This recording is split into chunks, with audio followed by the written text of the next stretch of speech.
Joe here from ActionX. Welcome to What's in the Tuber. Welcome back. If this is your 9th Doom Patrol Season 4 episode review, hope you're doing well. Hope you're staying safe out there in the bigger world. I do apologize yet again that this episode review is very delayed. I apologize. It's just literally been like the worst time period for me with, as many of you know, this is a hobby. This isn't like something we do, for a living. I wish it was, but, it is what it is. The list last week was my birthday, so I got pretty busy. So I was not able to watch Doom Patrol live because I was doing other things, and then after that, by the time I was free with my schedule, I was busy doing social things. So I finally got around to it. Also, Spider-Man 2 came out this weekend, so that has kind of been taking away my sleep time a little bit. I will admit I have not been. I will fault myself for that I was not able to commit to Doom Patrol as I would like to, but. Oh my god! Finally, when I tune on to this episode, because like, okay, I'm eating dinner tonight. I'm gonna watch it when I'm eating dinner, and like get it over with, and finally see what's the next chapter in this final saga that is Doom Patrol. Honestly, I loved it. I really, really did. Musicals is very easy. Like, you can win me over with, like, music. I don't know why. Like, I love musicals. I really, really do. I love it when characters break into spontaneous dance, into choreographed rhythm, into, like, a very well-done song. And this episode delivers. It really does. And I'm thinking to myself, like, I'm pretty sure, like, there's a part of me that believes this was not meant to be the final season. At the same time, it could probably be like, we want to do a Doom Patrol musical episode, and we did. They did it, and they fucking delivered. They really did. It works in the context of the story of what's going on right now.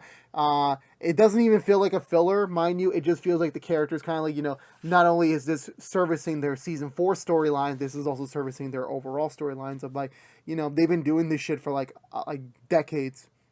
With the self-pity and everything. And they're kind of already getting ready to, like, move on, so to speak. We kind of got those conversations last episode with, like, the idea of, like, there is going to be a life beyond this team. Once this Immortus conflict ends, however it's going to end, it's going to result in just the next chapter for all these people. And honestly, I'm still confused. I'm still curious to how they're going to wrap up the ship. I'm really curious, like, like, this isn't your average superhero team. Like, I can imagine what they can do, probably what they won't do. But yeah, anyway, with that being said, let's just go right into it. This episode was great all throughout. Okay. And also, I coughed a little bit too much. Not because I have COVID or anything, but because I had something stuck in my throat, so I had to, like, really cough it out, and that kind of damaged my throat a little bit, so I do apologize if I sound a little bit weaker in this video, so I do apologize. So, okay, with that being said, let's go for the Butcher recap and talk about this week's episode of Doom Patrol. So we began with a very weirder, but if not very, like, 60-ish, 70-ish take of the Doom Patrol intro. That was, like, I noticed, like, was this always the intro, or was this not? Like, no, but this is a different intro. We cut over back to the Doom Patrol Manor, where Dorothy is the first to begin a brand new song with the sex ghost that has taken physical form. It's apparently a big old holiday. It's Immortimus. Morvis? I forgot what it's called. It's basically the Immortus version of Christmas. Everyone's celebrating. They're all going to song and dance. Everyone just seems to be happy-go-lucky. Everyone's just happy that we're a family. We get a weird Immortimus shot of the group sans Dorothy, which I'm like, that actually kind of hurts. I'm like, okay, suit yourself. We get to see the return of Brendan Fraser and Matt Bomer in physical form. It's been a little bit of time. Since we last both saw them, in physical form. And again, Brendan Fraser, Oscar winner, still gracing his presence on screen. You make way for the Oscar winner, everyone. I'm going to keep saying that until, like, the show's over. Everyone breaks into song and dance. Jane's more kinder. I believe Casey is her name, the superhero that Dorothy conjured up, is now best friends with Jane after their attempt to become friends in the last episode kind of, like, really faltered. Cliff is officially human again, with all fully functioning body parts. We'll get to more about that in a second. Rita's super happy. Same amount of Roger. Larry's now, fully, skinned, if that makes sense. He also has a boyfriend with the not bloodwort actor from before, so everyone's pretty much happy. Basically, this is one big happy family. And they're all happy. And also, Vic's there, too. I forgot about that. He's still not Cyborg. He's just Vic. And again, it's the holiday season for them. They're just happy. I really love this first song. It goes a little bit too long in my opinion, because obviously you're setting up like this entire episode, world of like, yeah, we're stuck in this like, very much a very festive environment, which it doesn't seem like Christmas, but it kind of is. Then we cut over to the second song where Jane and I want to say her name is Casey are setting up an Immortivus Christmas set, like kind of how like when for Christmas you have the Jesus set up, like with the manger, Mary, Joseph, the three wise kings, I believe they're called. I'm Catholic and I don't fully remember. So something like that. They bring it to their own song and dance about like they're having fun while doing this, while Jane is kind of like starting to seep in her persona a little bit of like I'm not really a big fan of this. Why the fuck am I doing this? And Casey has feelings for Jane. She likes her, like she likes her. Jane is a little bit, unresponsive to that, as they're getting to like certain lyrics where they get a little bit too close with each other. Even they hold hands for a little bit, and Casey has to run away since Jane doesn't like. It wasn't a full reciprocate. Like you can feel when someone's like genuinely interested in you when you do things like that. Like obviously, like when they're called for, when it's a natural occurrence, not something that you you do randomly.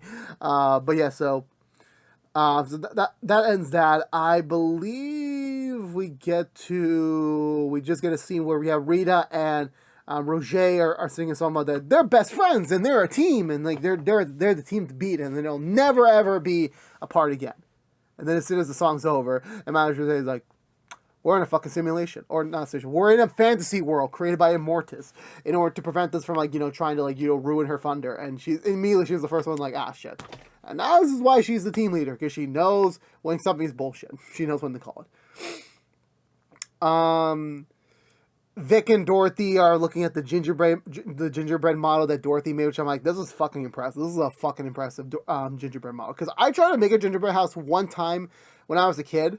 And I swear to God, I fucked up like the first two steps, and I could never, ever, ever assemble a real gingerbread house. It got fucking annoying. So, yeah, that's the end of my story on that one. And even like even she made like a little caricature for Niles, who's not there, sadly. Even the ghosts are like, Niles is dead, which I'm like, I get it, we get it. Timothy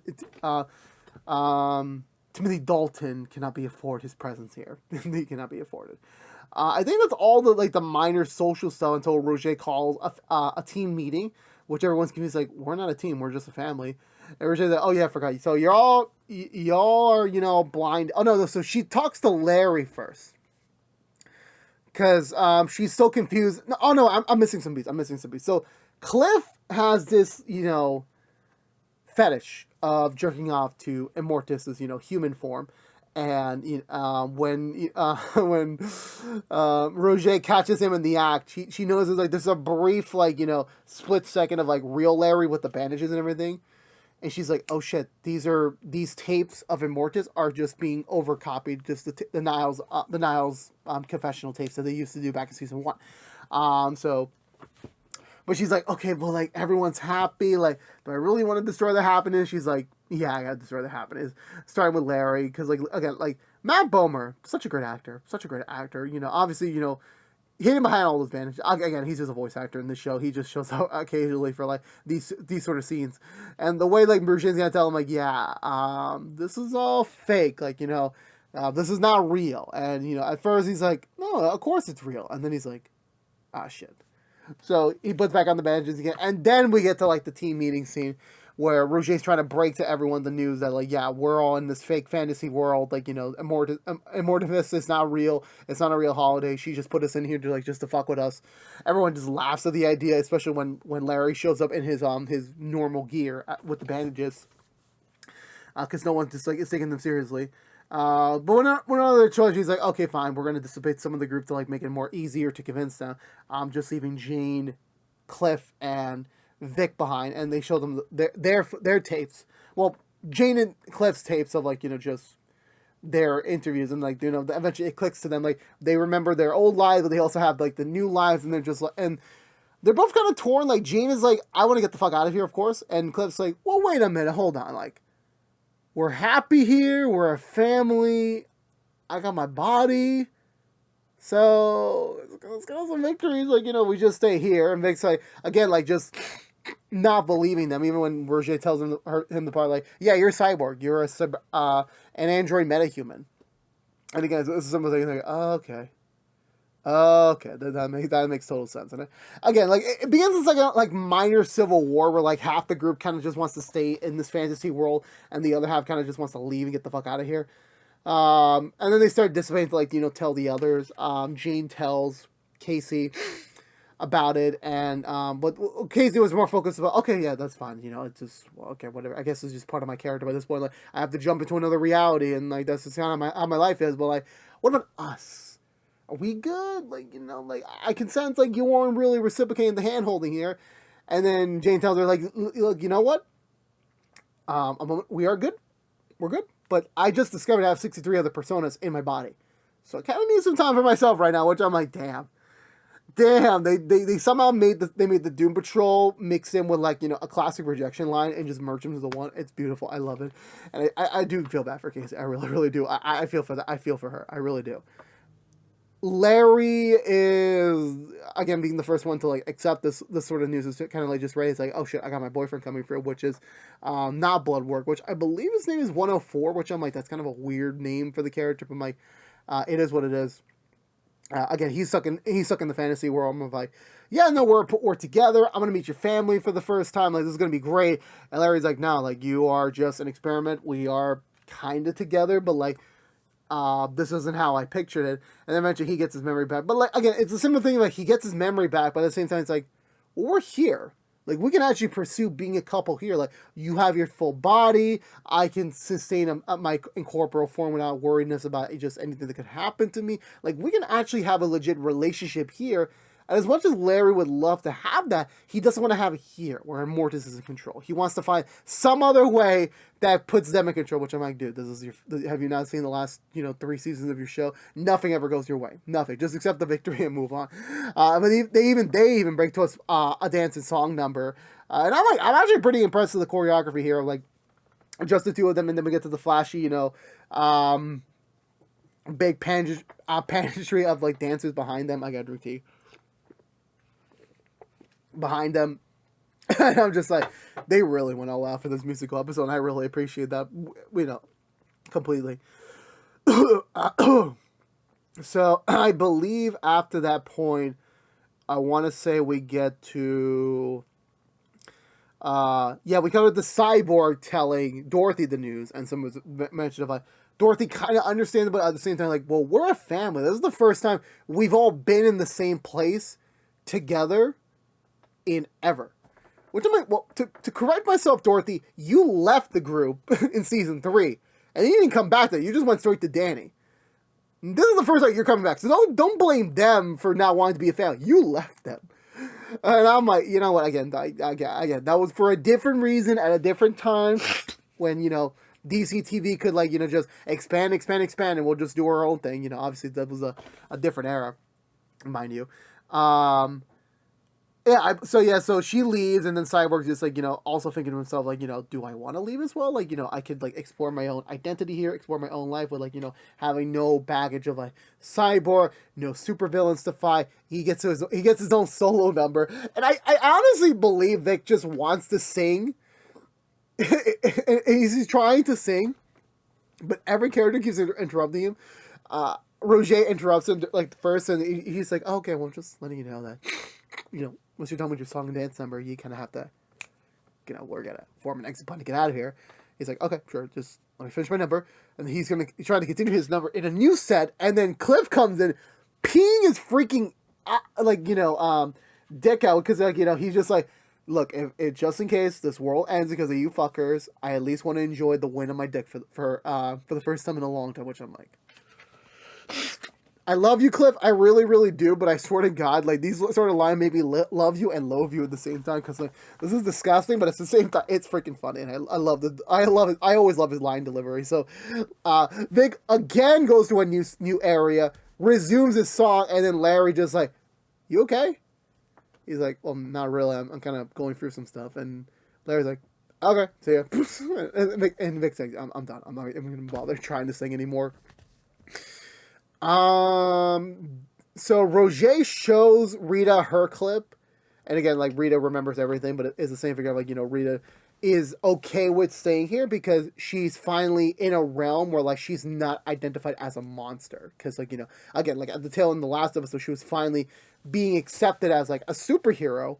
But now it's, like, officially, like, she can start to stay clean. She doesn't have to, like, deal with, like, any baggage from her past. Like, she can actually finally just be herself.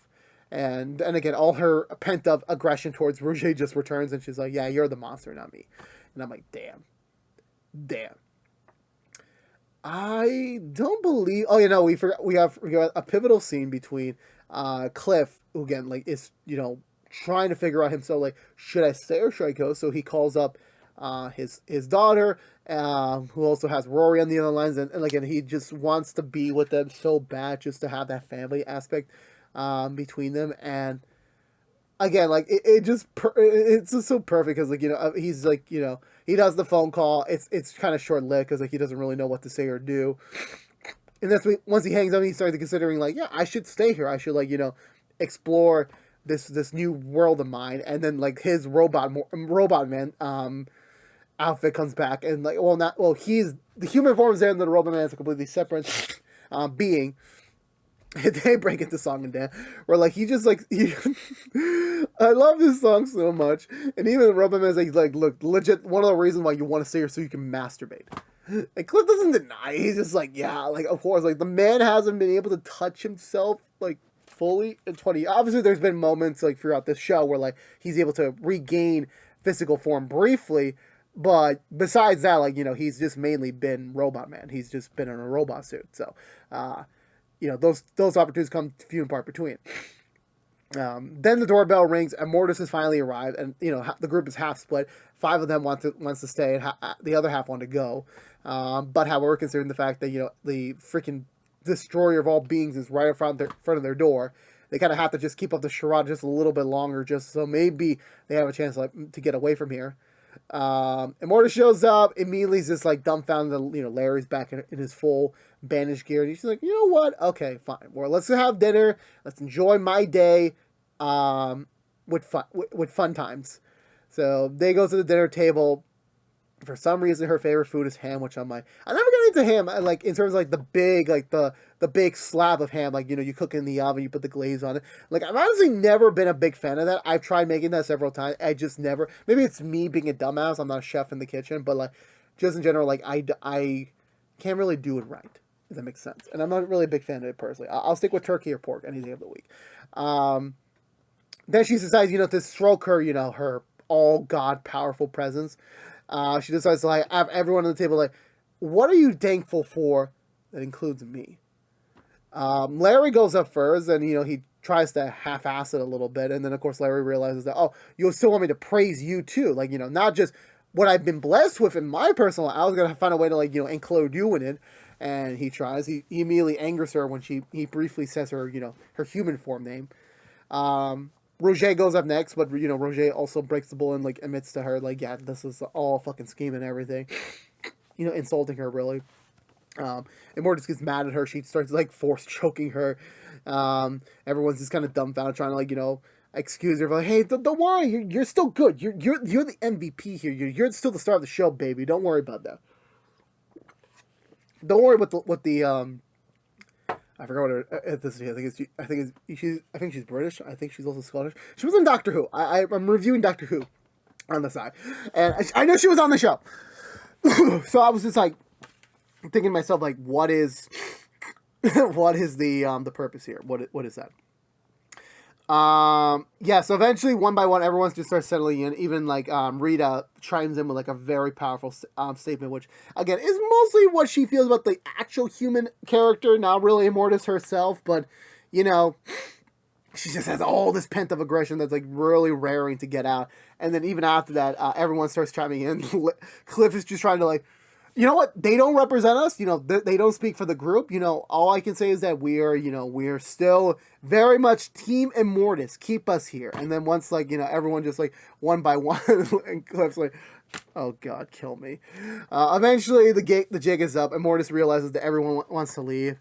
Again, the scene was actually pretty frugal, and, like, in fact, all their scenes were, like, they're just ready to, like, explore what else is out there. You know, like, they've dealt so much with, like, they're having their lives uprooted, having, you know, lives, you know, change with trajectory of time and everything. Like, they've been through the ringer, and they're just ready to, like, you know, begin to fully accept what could be out there, what new beginnings they have in store for them.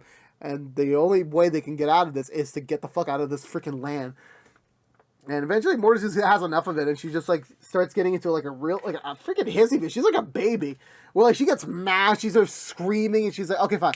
Force controls them, forces them as zombies, and they go into their final song in the end where she's basically saying, like, yeah, you're all fucked now. You fucked me over, now you're all fucked. I'm gonna fuck you guys up. Even, like, them doing, like, kind of like a thriller parody. It's not like a thriller parody, like, not like a parody for sake, but I get the vibe of, like, that. Eventually she snaps them back up into their regular forms, and, like, you know, everyone's just back to, like, being old, Cliff being back in the robot body, you know, there was, like, a little shorthand where, like, she pushes 104 aside, saying, like, you're about to blow up. And it's like, oh, no, you really going to do this to Larry right now? You're really going to fuck him up. She even drops over, like, a little photo shot of her human form to Rita just to fuck with her, saying, yeah, you're doomed. You're going to die. And Rita's like, son of a bitch. And that was the perfect way to end this episode. I love this episode, really. I like, again, like, you make a musical episode of any show, and as long as you have a great songs, great beat, or even just in general, like, doing your own version of it, like, the acoustics got to be right. And every song here was perfect. Even though, like, there was some actors that were like, I don't think singing is their preferred skill. They still do their damn best. And I love it. I really, really do. I give kudos to the writers, to the crew, to, like, you know, actually have the galls to make a musical episode towards the end of the series, and just have it work out so well, to be honest with you. And again, like, obviously there's going to be a lot of things they're going to carry over from that world into the final stretch of episode, which, again, we're on the final 3 episodes. It's scary to think about that, like, that in this time, in 3 weeks, Doom Patrol will be done. That will be mostly the end of DC TV as we know it. Superman, Lois, Harley Quinn are still on the air. I might be forgetting one other show, but I believe I said, like, you know, Teen Titans Go. That fucking counts. But those are Elseworlds, so, like, they're gonna do their own thing for as long as, you know, they pay their high production rates. But regardless of what that might be, this episode, despite being a very weird premise in my opinion, definitely it won me over immediately with the musical elements. Like, from minute one, I was all in on it. You know, definitely them showing more of Immortus' character as being a big crybear, which I'm like, you know, compared to, like, what the Doom Patrol's fought before, it's well within their wheelhouse. They'll probably find some way to beat her using that. So I can't wait to see what shenanigans they have cooking up for them down the road. Will there be sacrifices? Yes, there will be. Will Rita and Rouge ever make up? I don't think so, but maybe they will. Who the hell knows? Will Jane actually have, like, a physical, intimate moment? Probably not. But will Cliff ever get to stroke his dick again? I really don't know.